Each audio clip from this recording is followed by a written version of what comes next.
Hi guys, welcome to pharma tutor hub. आज की video में हम देखेंगे प्रैक्टिस ऑफ फार्मेसी। तो सबसे पहले देखते हैं फार्मेसी होता क्या है। फार्मेसी जो वर्ड है वो हमारा एक ग्रीक वर्ड फार्माकोन से डिराइव्ड है, जिसका मतलब होता है ड्रग एंड मेडिसिन। तो जो हमारा ड्रग और मेडिसिन है, जहाँ जहाँ ये वर्ड आते हैं वहाँ हमारी प्रैक्टिस होती है फार्मेसी की।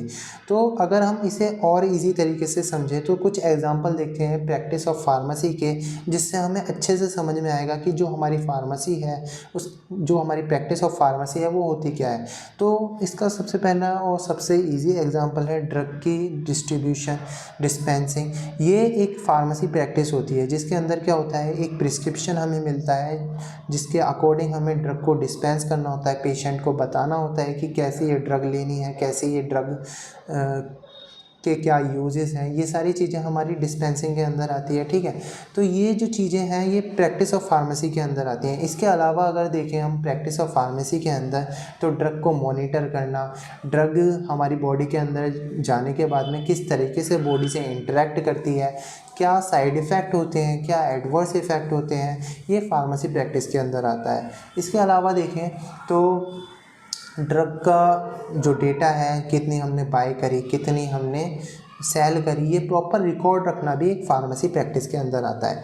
तो अगर देखें तो ये जो फार्मेसी प्रैक्टिस है इसे करता कौन है, तो ये जो हमारे प्रोफेशनल फार्मासिस्ट होते हैं ये फार्मेसी प्रैक्टिस करते हैं, ठीक है। तो आज की वीडियो में हमें यही देखना है कि फार्मासिस्ट जो हैं वो एक्चुअली अपने प्रोफेशनल लाइफ में करते क्या हैं, ठीक है। तो जो हमारे फार्मासिस्ट होते हैं वो ड्रग मेडिकेशन की जो डिस्पेंसिंग है, ठीक है, उसको करते हैं, प्रोवाइड करते हैं ड्रग रिलेटेड एडवाइस, है ना। और बाकी जो मैंने अभी ऊपर बताया ये सारे जो काम होते हैं वो हमारे एक फार्मासिस्ट के होते हैं, ठीक है। इससे होता क्या है, ये इंश्योर करते हैं कि जो ड्रग है उसका सेफ़ यूज़ हो, इफ़ेक्टिव यूज़ हो, साथ में जो ड्रग है, जो मेडिसिन है उसका एक करेक्ट यूज़ हो, जिससे कोई भी हमारा जो पेशेंट है उसे आगे चल के कोई दिक्कत ना हो, कोई भी एडवर्स इफ़ेक्ट ना हो, कोई भी साइड इफ़ेक्ट ना हो, और ऐसा कुछ भी ना हो कि जो पेशेंट है उसकी लाइफ को ख़तरा हो, ठीक है। तो ये जब चीज़ें हैं हमारी प्रैक्टिस ऑफ फार्मेसी के अंदर आती हैं। जो प्रैक्टिस ऑफ फार्मेसी है इसके अंदर क्या होता है कि एक फार्मासिस्ट अपना पूरी नॉलेज लगाता है, पूरी स्किल्स का यूज़ करता है, पूरी जजमेंट का यूज़ करता है, जिसके अकॉर्डिंग वो कई सारे प्रोफेशनल रोल्स में अपना प्रोफेशनल रोल्स करता है, ठीक है। तो कौन कौन से वो प्रोफेशनल रोल्स हो सकते हैं आज उनके बारे में देखेंगे। तो जो सबसे पहला जो रोल है वो है जर्नल एंड क्लिनिकल प्रैक्टिसेस। तो इसके अंदर क्या होता है, एक फार्मासिस्ट हमारा डायरेक्ट इंटरेक्शन करता है पेशेंट के साथ में, जिससे क्या होता है कि वो इंश्योर करता है कि वो जो ड्रग है वो अच्छे से ले, प्रॉपर ड्रग ले, करेक्ट मेडिकेशन ले, जिससे उसकी जो डिसीज़ है वो क्योर हो सके, ठीक है। वो इवेलुएट करता है कि जो ड्रग का डोज है वो प्रॉपर होना चाहिए, जिससे कोई भी साइड इफ़ेक्ट ना हो, कोई भी ऐसी चीज़ ना हो जो पेशेंट को दिक्कत दे सके। साथ में वो इतनी ड्रग तो होनी चाहिए जिससे हमारी बॉडी के अंदर उसकी एफिकेसी आ सके, ठीक है, और कोई भी इंटरेक्शन ना हो। तो ये जो चीज़ें हैं वो हमारी जर्नल और क्लिनिकल प्रैक्टिस के अंदर आती है। और अगर इसमें देखें तो जो हमारा फार्मासिस्ट होता है, क्योंकि वो डायरेक्ट कांटेक्ट में होता है हमारे पेशेंट के, तो वो मॉनिटर करता है कि जो थेरेपी चल रही है उसके क्या आउटकम्स रहे। अगर वो थेरेपी का रिस्पॉन्स अगर कम आ रहा है तो वो क्या करेंगे, डोज को इंक्रीज़ कर देंगे।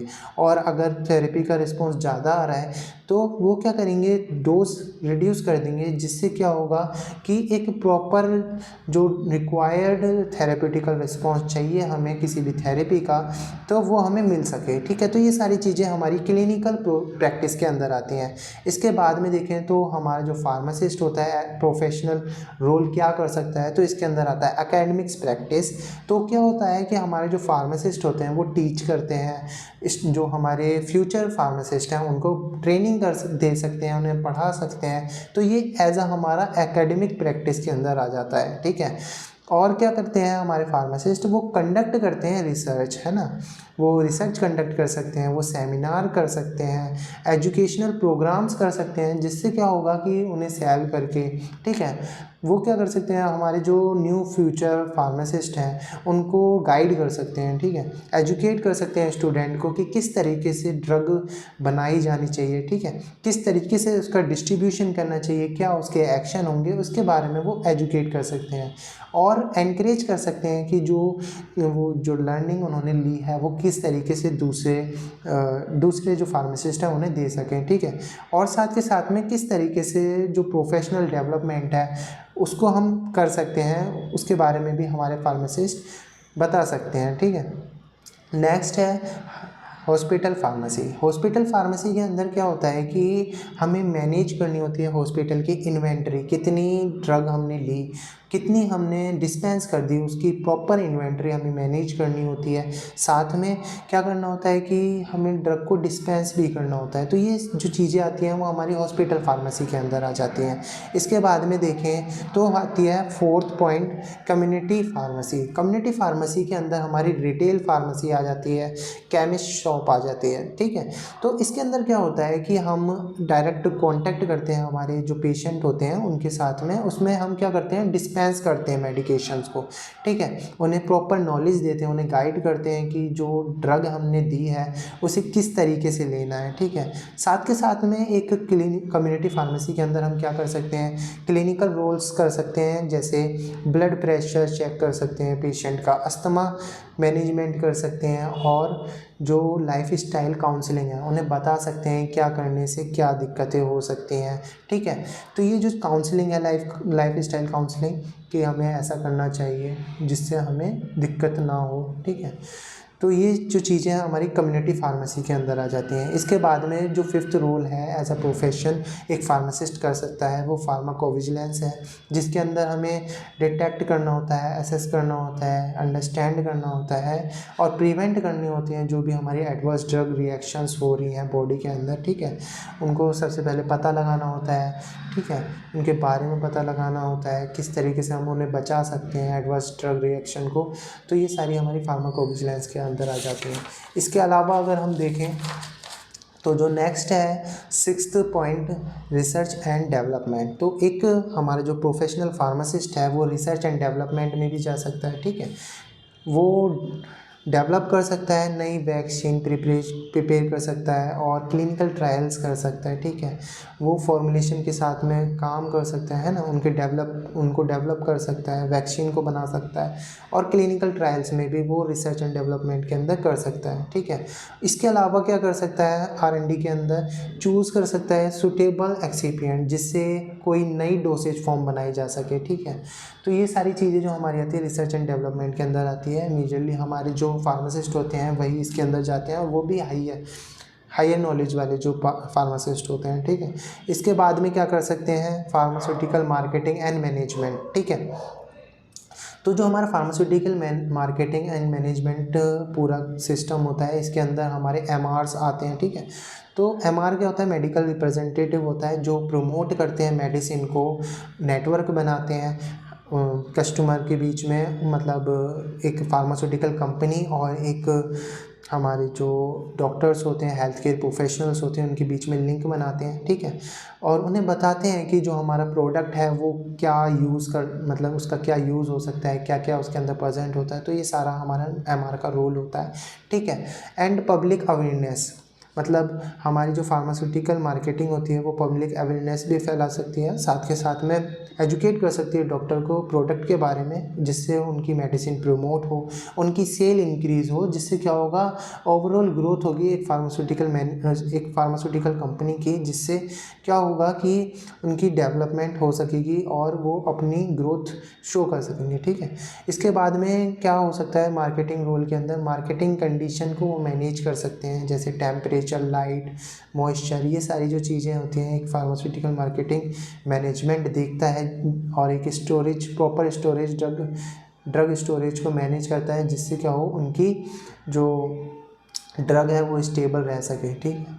इसके बाद में इंडस्ट्रियल फार्मेसी के अंदर देखें तो फॉर्मुलेशन का डेवलपमेंट करना, मैन्युफैक्चर करना और प्रोसेस को ऑप्टिमाइज़ करना, ठीक है, ये भी एक हमारा रोल होता है एक फार्मासिस्ट का। देखो प्रोसेस को ऑप्टिमाइज़ करेंगे तो इससे क्या होगा, अगर कोई भी हमारी जो फार्मेसी है मतलब फार्मास्यूटिकल इंडस्ट्री है, अगर वो अपने प्रोसेस को ऑप्टिमाइज़ करेगी तो क्या होगा कि उनकी जो क्वालिटी होगी वो इंक्रीज़ होगी, जिससे क्या होगा कि जब क्वालिटी इंक्रीज़ हो जाएगी किसी भी प्रोडक्ट की तो ओवरऑल ग्रोथ इंक्रीज़ होगी, सेल्स इंक्रीज़ होगी और जो कस्टमर की एक्सेप्टेंस है वो इंक्रीज़ होगी, अच्छा एक्सपीरियंस होगा तो डेफिनेटली उनकी सेल्स इंक्रीज़ होगी, है ना।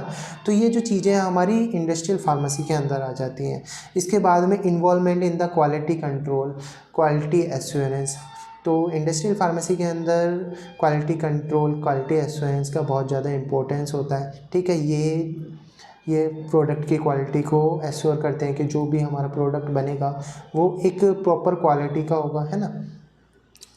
प्रॉपर क्वालिटी का मतलब होगा कि जो हमारा प्रोडक्ट है उसकी हायर डिग्री ऑफ एक्सीलेंस है, मतलब जो भी प्रोडक्ट बनाया है हमने उसकी जो एक्सीलेंस प्रॉपर्टी बहुत ज़्यादा है और वो एक अच्छा प्रोडक्ट है जो मतलब तुम्हारा एक अच्छा रिस्पॉन्स दे सकता है। तो ये जो चीज़ें आती हैं हमारी quality control and quality assurance के अंदर आ जाती है, ये भी हमारे फार्मासिस्ट करते हैं, ठीक है।